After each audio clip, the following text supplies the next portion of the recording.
Hey everyone, it's John from TPX Planning back with another video, and today I wanted to talk about something that I know I get quite frustrated with planning applicants, and I know planning applicants get frustrated with as well.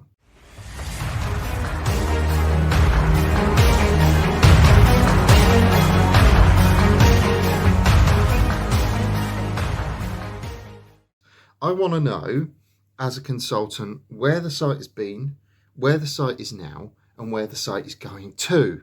Okay, now the reason why this is important is because the three principles govern pretty much the entire strategy on a planning application site. Let me explain why. Where the site's been, let's start with that.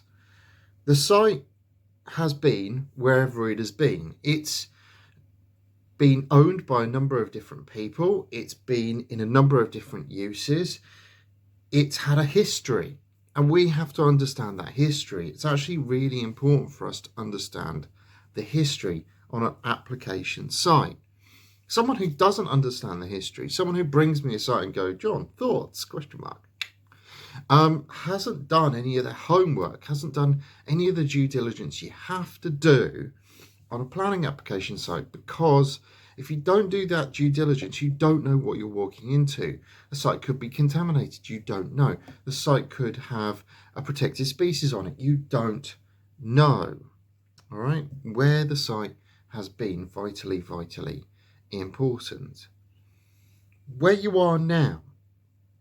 Now this all deals with authorized uses, authorized activities, parameters that you need to understand in order to get your site from point A to point B. So if you're relying upon permitted development, for example, the history and where it is now are vitally important, because all of those permitted development rights, pretty much with the exception of two, have got time codes in them. It had to be in a prescribed use on a prescribed day or before. Okay, where the site is now is vitally important for you to understand. It's also really important for you to understand, just for base principles, if you've got an authorized use that's a protected community asset, a public house, a creche, a nursery, a doctor's surgery, any of those important Class D uses, then you're in a position where you're going to have to protect those uses in some way. You're also going to have to know how to deal with them. Now, I'm sure at some point in time I'll do a video on how to deal with a protected community asset, and we'll go through some cracking examples of where it's all gone wrong. But the example I want to give at the back end of this video, and if you're enjoying these videos, hit the like button, smash subscribe. Let's see if we can get some likes on these videos, because if you like them, and I'll carry on doing them. All right, so the next part of all of this, the principles of navigation, we've got where you've been, we've got where you are, we now need the coordinates of where you are going to. Right, again, vitally important for you as an investor, you as a developer, to understand where you are going to. What is the next step for your development site?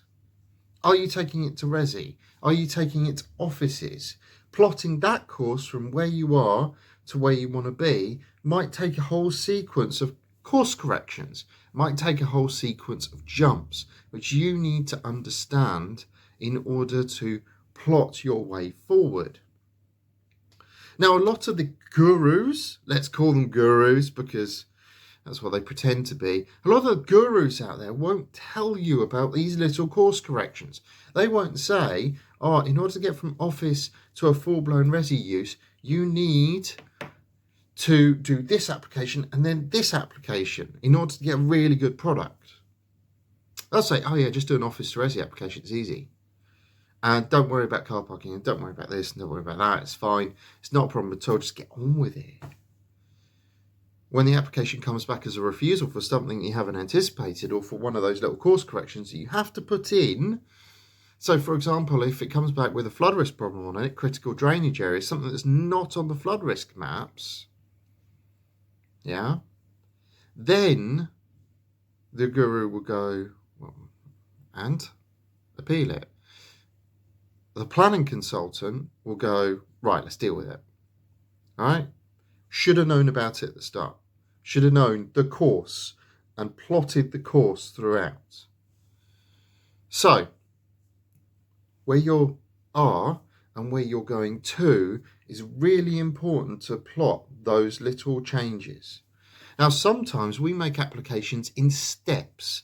So we make applications as a sequence of course corrections. If we're going from small HMO to large HMO with extensions, we will plot a course that normally goes through small HMO first, normally under a permitted development right, Class L. It's available in all but 42 of the authorities across the country. That's in England, Wales and Scotland, different. Again, most HMO gurus won't tell you where they are. So you plot the course between small HMO, a house, and small HMO. All right, you've plotted that course. Then you need to put some extensions in. Now, you can't do those extensions under PD because, very simply, they are in order to change the use. And as soon as you have that linkage in the mix, you can't do it. So what you have to do is you have to plot a course that says, right, I've got to small HMO. Now I need to do some alterations. Now I need to make some edits to the building. Put an extension on, L-shaped rear dormer, alter the front elevation, turn it into a mutant, all within the small HMO use class, all within C4.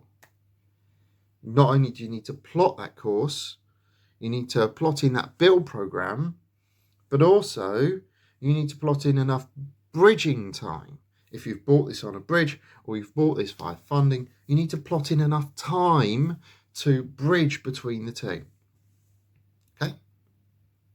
And then finally, the final jump at the back end is our small to large HMO. Now, we've taken it in steps because if we went just from small house to large HMO, that's an incredibly big jump. That's like crossing the Atlantic. Yeah? And if you're a little dayboat sailor like myself, you simply don't cross the Atlantic. You don't do it in one. If you said to me, John, go, here's the keys to your boat. My boat's 19 foot in length. Yeah, it is a day sailor. I can do it. But here's the Atlantic. Plot a course and off you go. See you in 5 months. Yeah, wouldn't do it.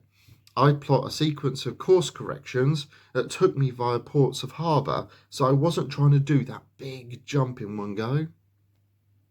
That's too big for me. That's too big for me to understand. My boat is too small. I hope that makes sense. So the 3 principles of navigation, and the reason why we call it the 3 principles of navigation, where you've been, the history of the site, has it got any ground contamination, has it got any problems, what's going on with it, where you are, right? What is going on with that site now? Understand that.